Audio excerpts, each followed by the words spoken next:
All right, everyone. My name is Omar. We're gonna be doing a video about putting the rhino liner or a bed liner on your car. You can actually spray a bed liner pretty much on anything these days.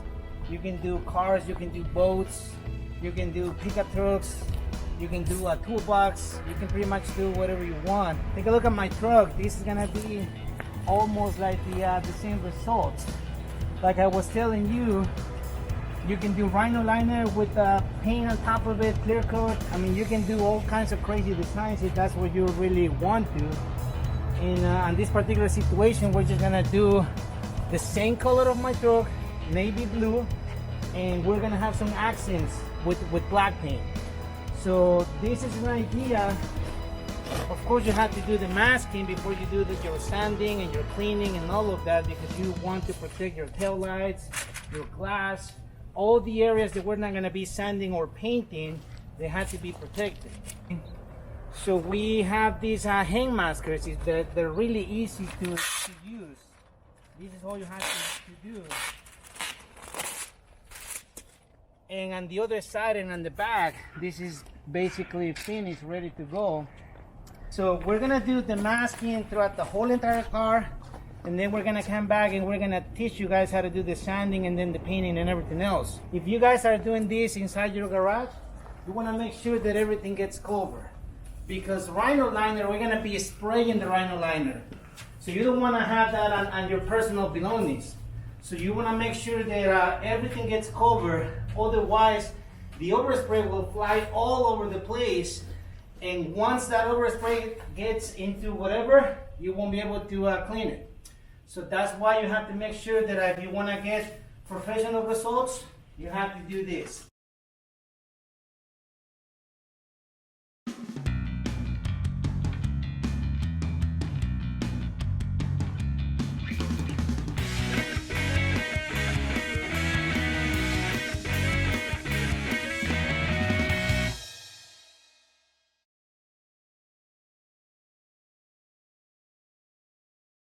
So step number 2, we're gonna be sanding the car.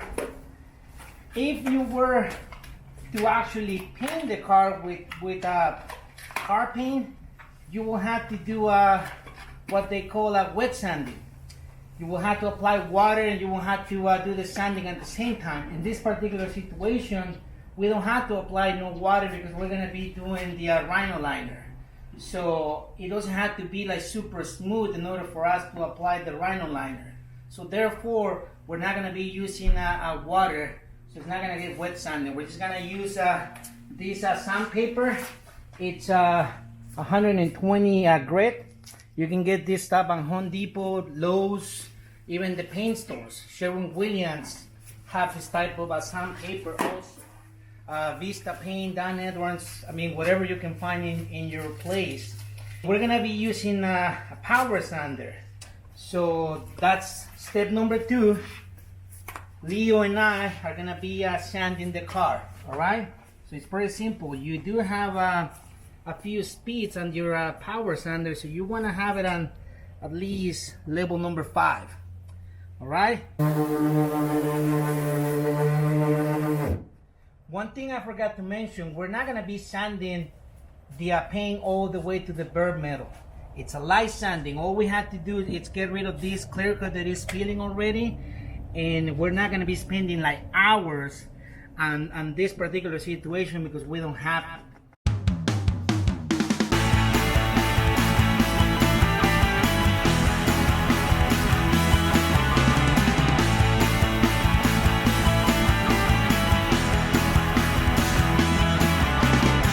Once you're done with 90% of the sanding with the power sander, remember there's going to be places where the actual power sander won't fit.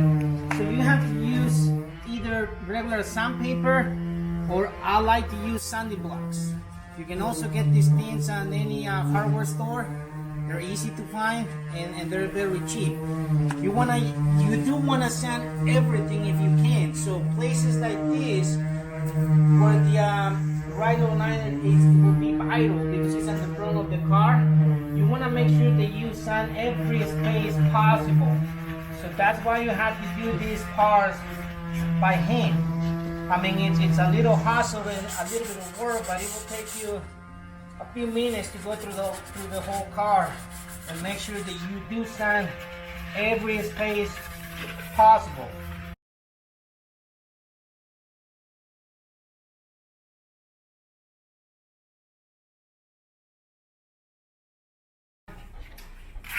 Once we're done sanding, I mean everything is, you got sand 100%, even the places where the power sander doesn't fit, it's already been dusted and everything. We're gonna have to clean it with this solution.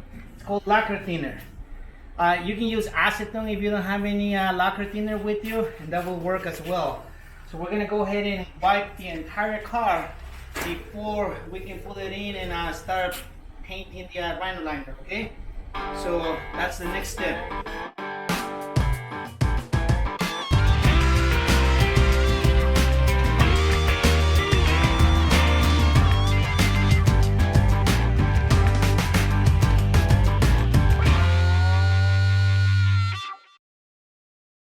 We are ready with all the wiping, sanding, and everything that we're supposed to do. We're gonna go ahead and pull the car inside the garage, and then we're gonna have to mask the wheels and the tires.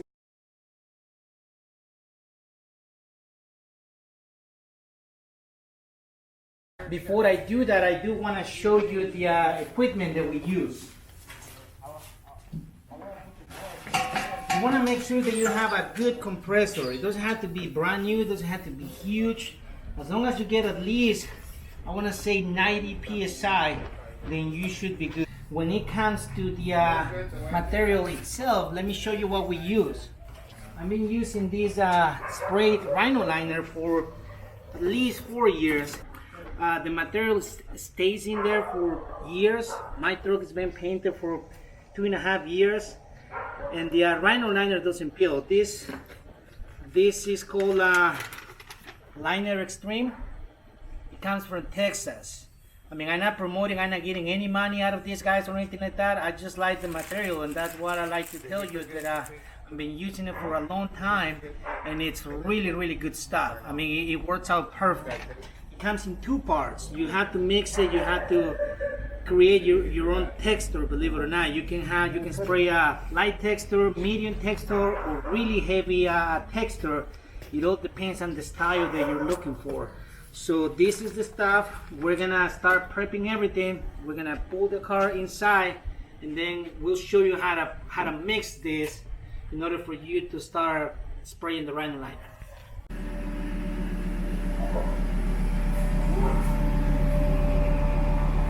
That's it! What the heck are you doing, man?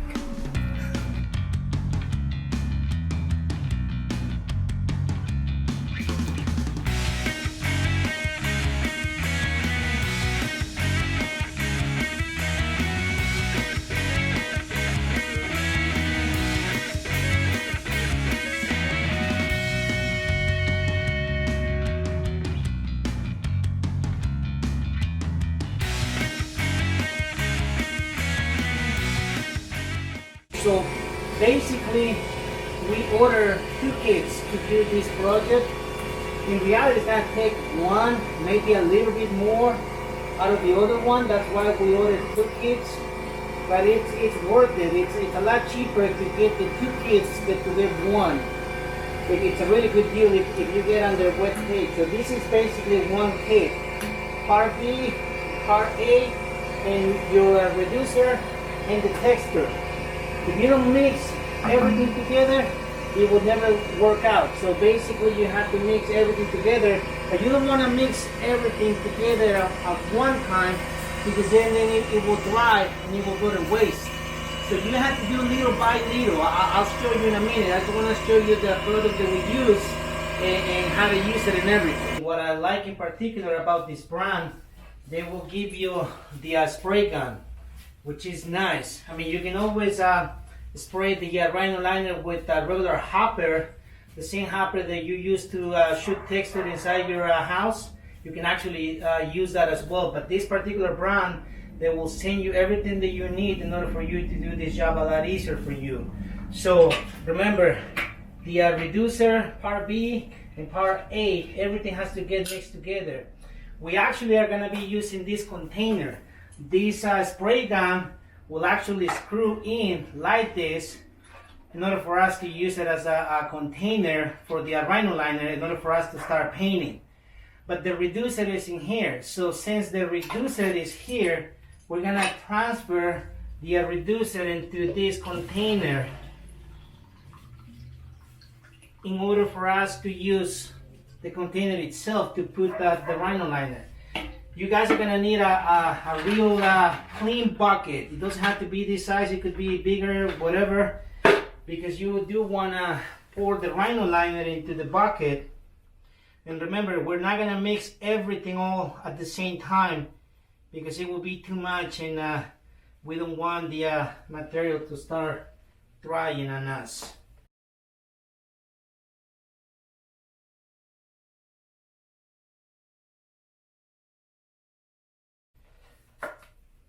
So you guys have to calculate. Remember, this little container, this corking, it's supposed to get filled into this gallon bucket.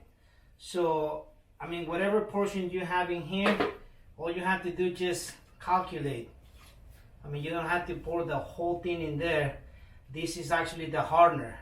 The rhino liner will never dry without this.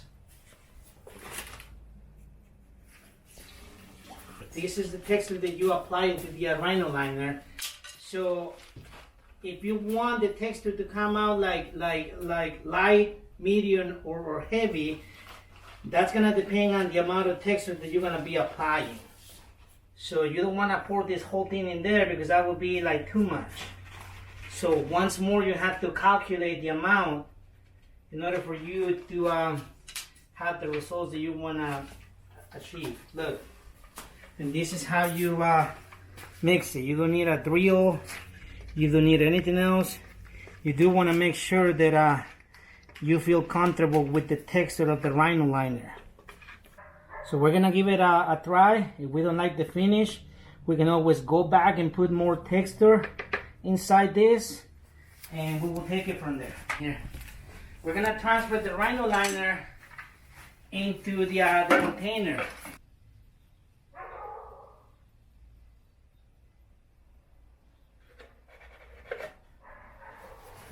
And then you want to screw your spray gun in this bottle right here. And that's it. That's ready to spray. You hook it up in the spray line. And then before you apply the rhino liner into the car, you do want to do a test. So you can actually, I mean, we have plastic everywhere. So you can do a test here on the plastic. Alright guys, so I didn't like the way the texture is coming out. I don't think there's enough texture in there for this particular application. So don't worry about it. All we have to do is just apply more texture. I want to set a couple more shots, and that will do the trick. So here we go again. We do want to start with all the upper parts, the top of the car, the hood, and then we'll bring everything our way down, because there's going to be overspray, so you don't want to take a chances of looking at the difference in between the coats. So I'm going to need a ladder, so we're going to start with the top.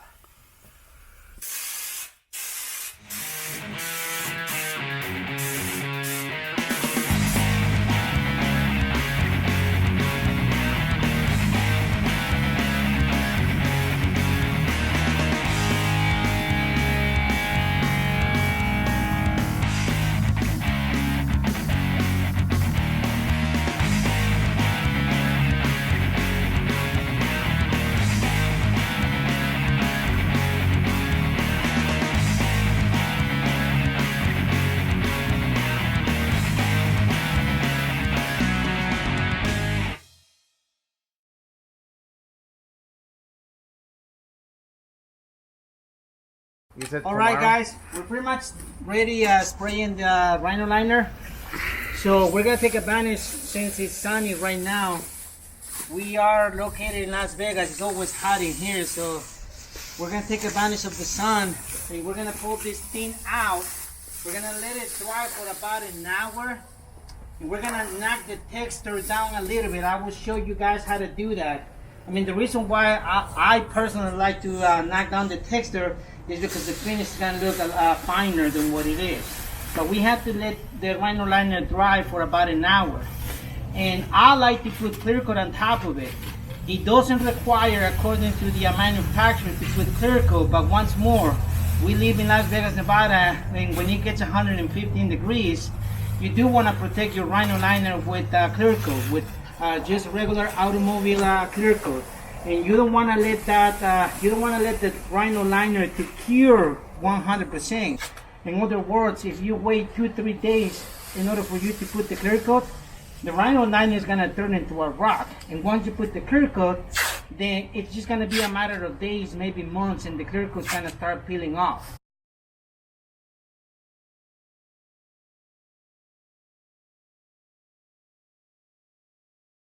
We're gonna knock down the texture. I don't know if you can see on the camera, but there's some spots like this one right here and this one right here.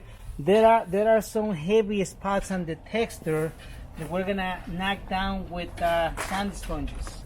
We're gonna even the texture all the way around. This will take us about maybe 30 minutes to do. And all you have to do, remember, this is dry already, look. So we're gonna knock it down with the sand sponges.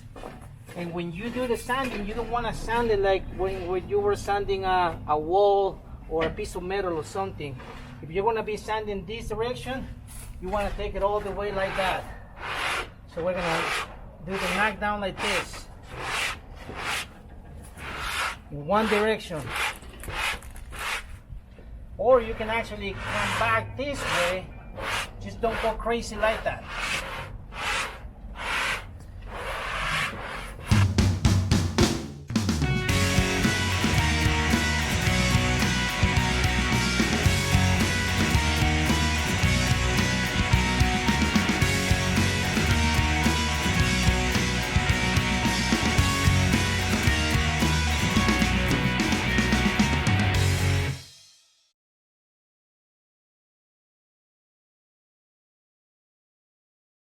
We're done with the knocking down the texture process, the rhino liner. So we had to blow this thing with the blower just to make sure that we don't have any debris from the sand sponge and the rhino liner itself. So we're gonna blow the whole thing, and then we're gonna pull the car inside the garage, and we're gonna be spraying the clear coat.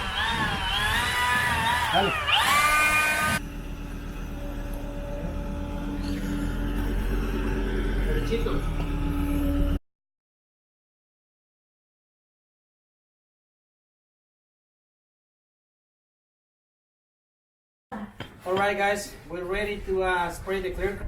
We're gonna have to remask the wheels because we don't want to put no clear coat on the wheels. And after we're done with the masking on the wheels, we're gonna go ahead and show you guys how to spray the clear coat on top of it, alright? So we're gonna show you how to mix it. I mean, if you guys are familiar with car paint, this is simple. We're gonna be using a gravity gun, same compressor, same PSI, and we'll take it from there. That's the actual clear coat. This is the activator. This is the same scenario that we have with the rhino liner. If you don't mix all these products together, the clear coat will never dry. So, I mean, that's the way it is.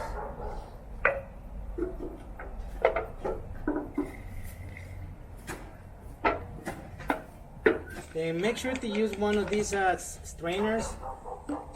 They will give you a whole bunch when you actually buy the paint from the paint store. And it's the same thing. We're gonna have to mix, I want to say, at least 4 of these caps in order for us to do the clear coat on top of the car. It's gonna take, this is a whole gallon. It's gonna take, I want to say, at least 3/4 of the gallon to do the whole thing. So I'm thinking it's gonna take about 4, maybe 5 of these caps. So we're gonna have to do this process at least 4 times. And we're gonna do the same thing with the rhino liner. We're gonna do the top first, and then we're gonna do the hook, and then we're gonna do the rest of the car, just because of the overspray, right?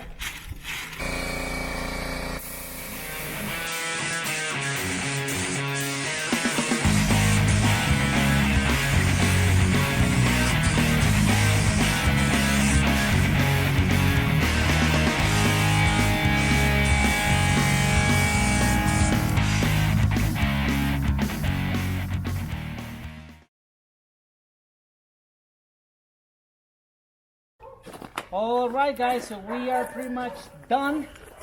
Let's say we have to do the cleaning. We have to get rid of all the plastic. We're gonna wait maybe 10 minutes. And we're gonna start peeling in the plastic and the paper, and it's pretty much a done deal.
Thank you so much, and make sure to subscribe. What's up?